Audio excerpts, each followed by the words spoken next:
everyone. Welcome back to the room. Welcome back. I don't know what episode it is. I've lost count. It might be episode 14. I don't know. But welcome back to the Canary room.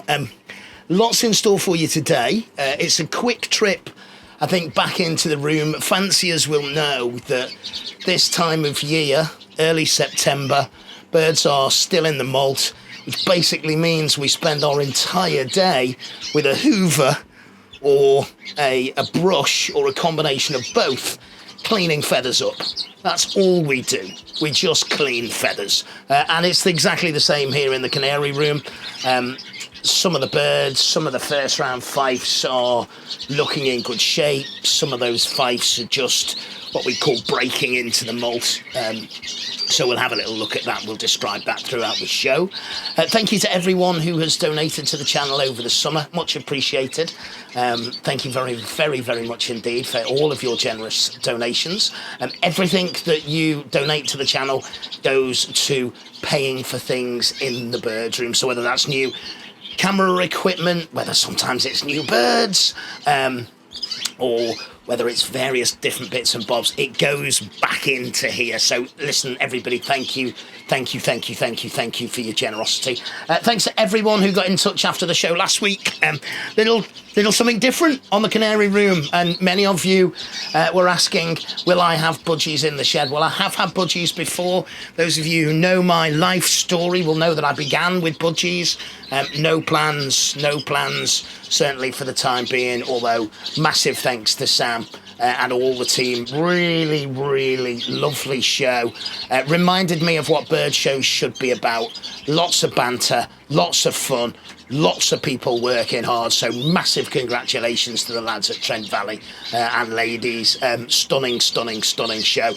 So today, well, we're going to have a look at the birds. We're going to have a look at the first round, some of the second round fifes that we bred. We'll have a look at, catch up with the Redpoll diaries, and we'll have a look at some of this year's young Norwich as well. So plenty to look forward to, everybody. You know what to do. Grab yourself a cuppa, sit back and enjoy the show. Well, here in the UK, the weather just doesn't quite know what to do with itself. So the vast majority of August was cold and wet and raining and miserable.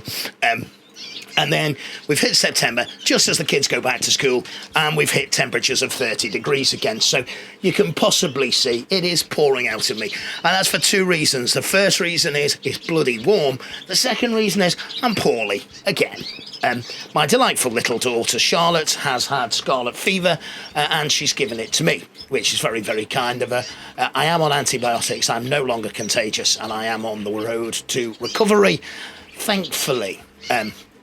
Absolutely floored by it. I have got to get better, because the week after this show goes out, I will be flying to Canada to judge the Canadian National, and I cannot wait. So I will be taking the camera. Stay tuned. So we will be live, probably on Facebook from Canada, but I will do a show while I'm out there as well. So the fifes, the first round, well, first, second round, really.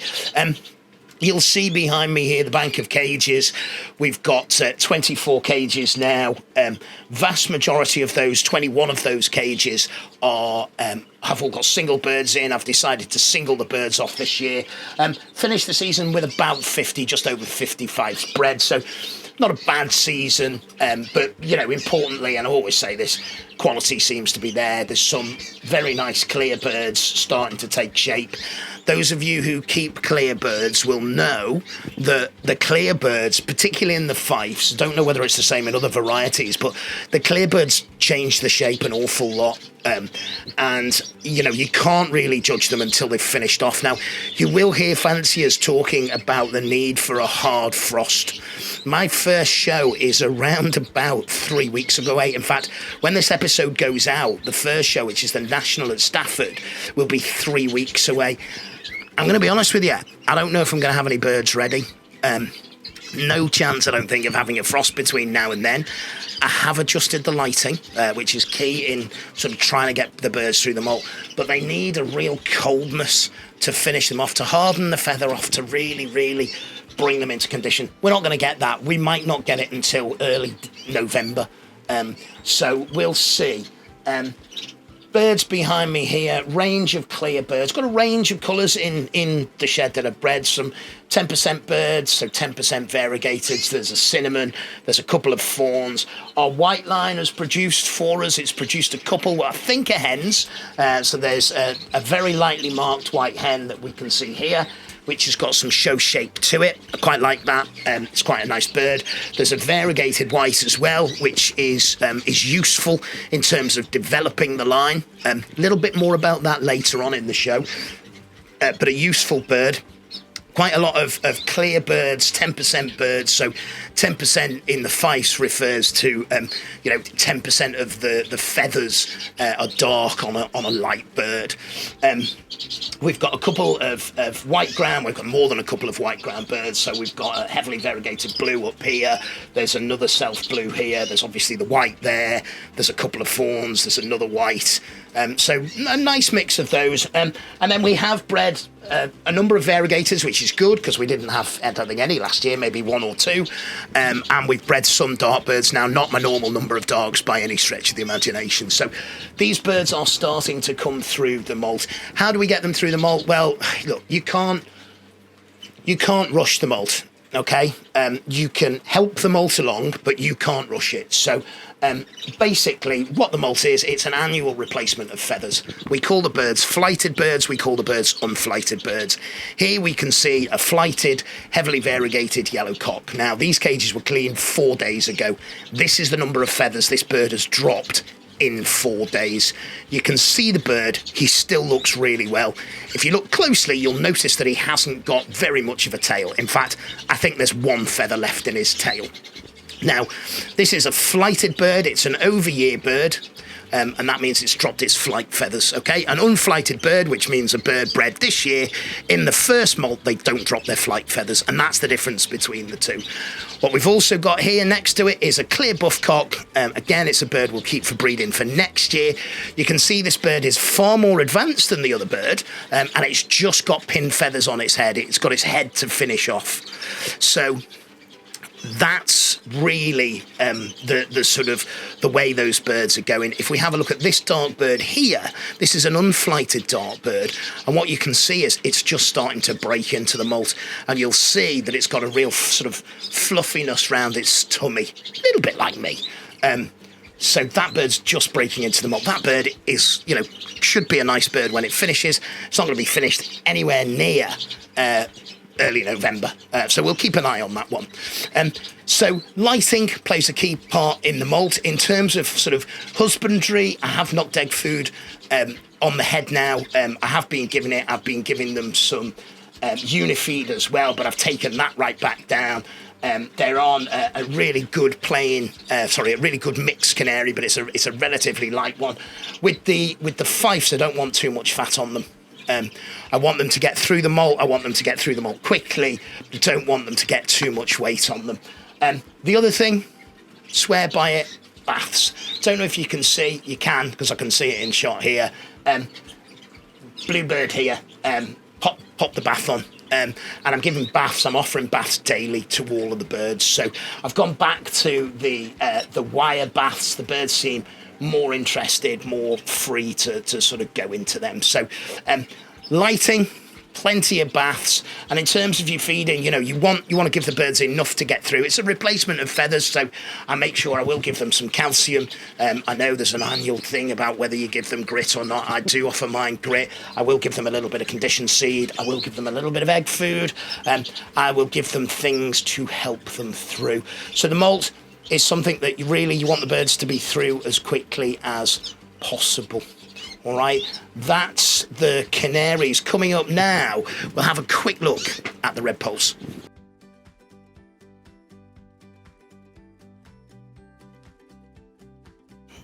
What I'm hoping to do with the Redpolls is to show them for the first time ever, actually.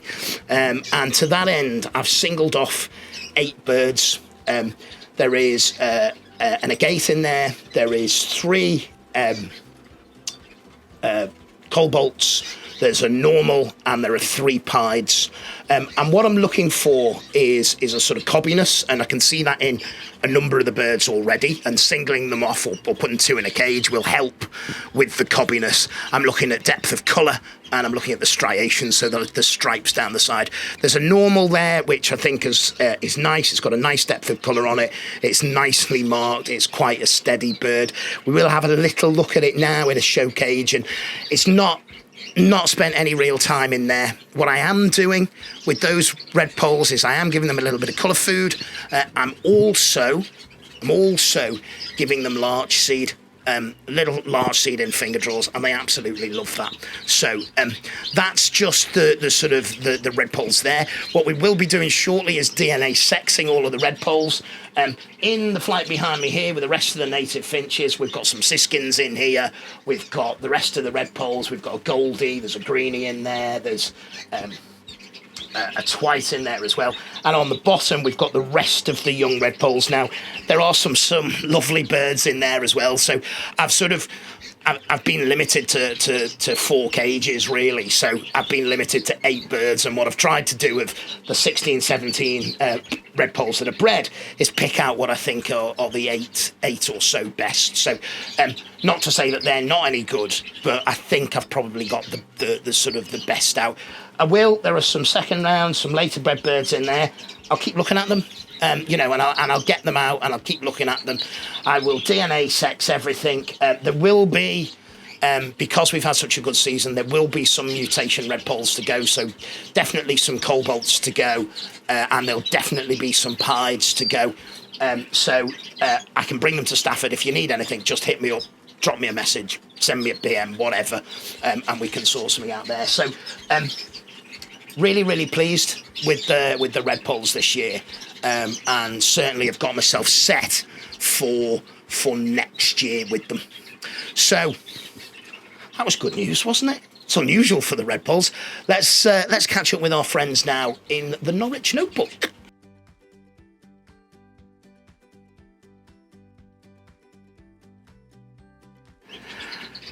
So the challenge with the Norwich is one that I face every year, which is breeding them.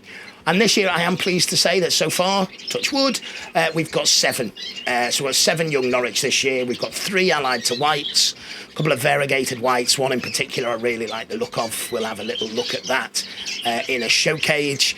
And then we've got a variegated, 3 variegateds I think, or maybe 2 variegateds and 2 clears. So we've done okay. The challenge with the Norwich is colour feeding them and getting the right amount of colour in them. You don't want to burn them. You can see a couple of flighted birds behind me here. There's a yellow cock in here. He's really taken the colour on.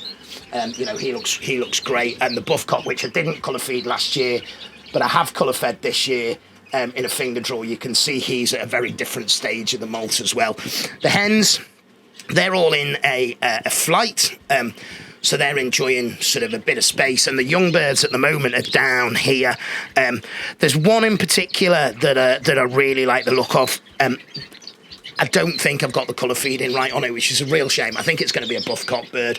I'll keep it. It looks lovely, but I just don't think I've got the colour feeding right. And that's something that, as I continue to develop the Norwich, and that is, the ambition is to develop a stud of competitive Norwich on the bench. I'm sort of cutting my teeth. I've shown them before. I've won with them before, but I'm really cutting my teeth now with the sort of the big boys, or at least that's the aim, to be competitive. So the key with those is to get everything right. And if I'm honest with you, I don't think the holiday helped.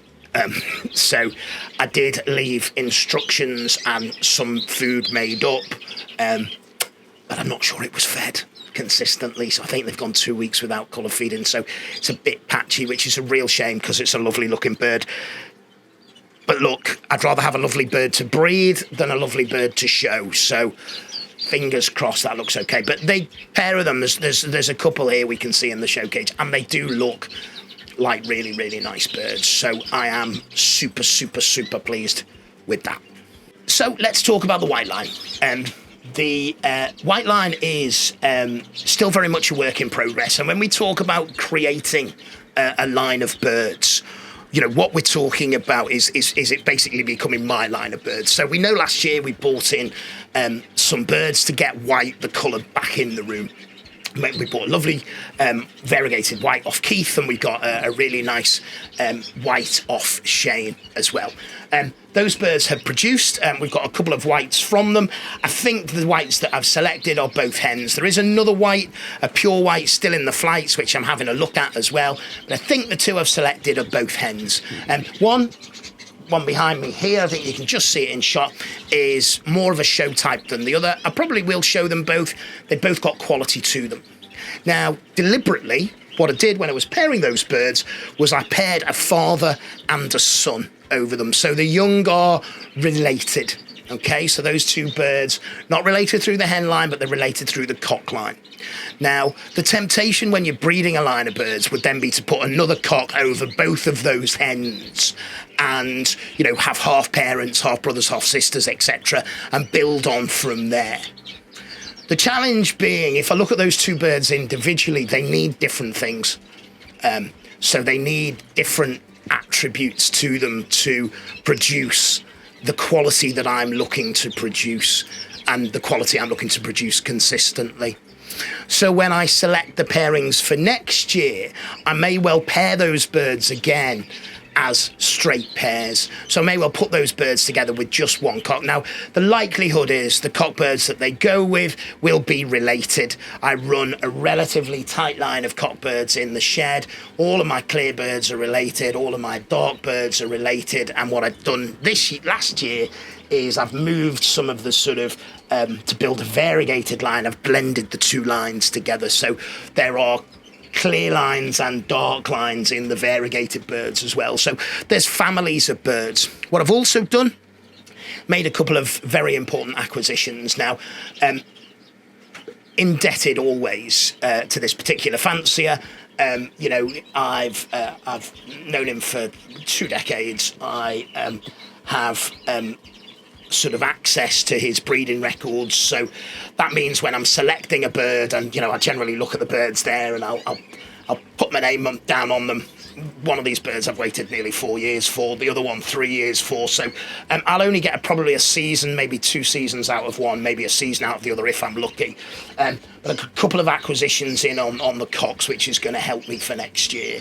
So the whites will become a sort of work in progress, and for me, really, it takes sort of 3 years to put a line together to get it where you want it to be. So first thing, the birds that started off were a certain quality. They had the colour I wanted the colour off them. They had other traits that I liked about them that I wanted as well. Those traits have come through into the young. Are the young perfect show winner birds? Absolutely not. Did I expect them to be? No. Okay, so no expectation that they were going to be show winners after one season. I'd have absolutely fluked it if that was the case.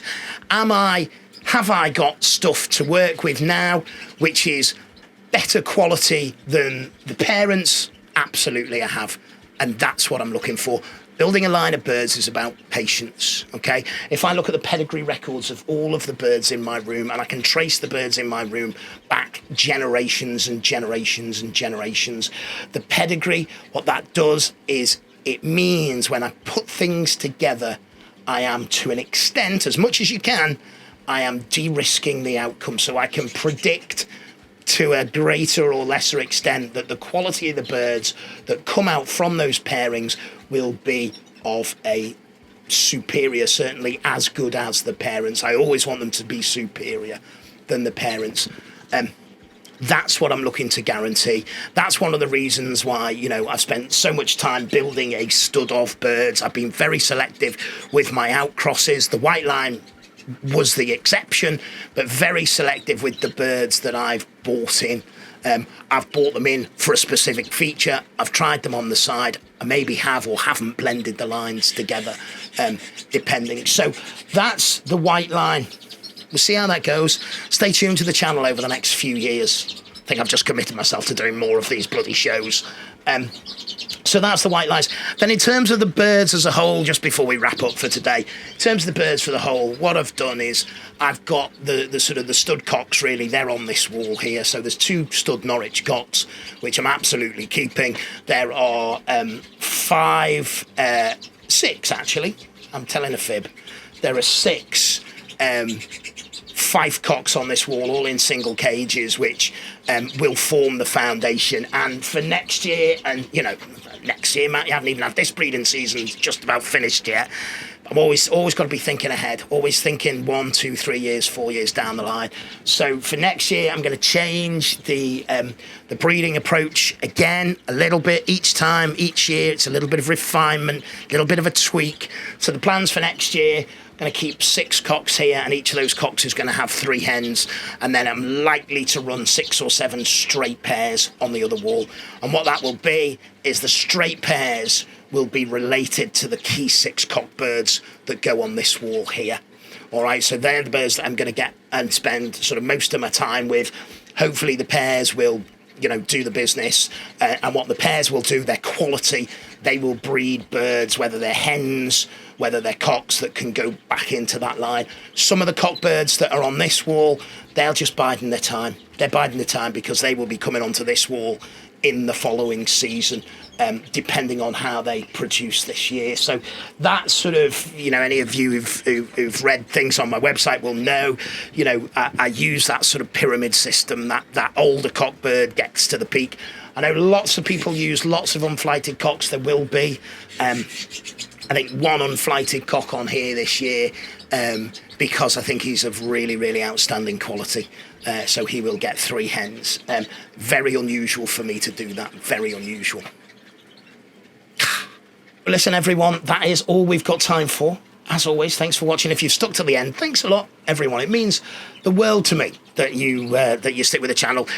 Loads of kind messages when I was off in the summer. I had a good summer. A bit of relaxation, which was needed.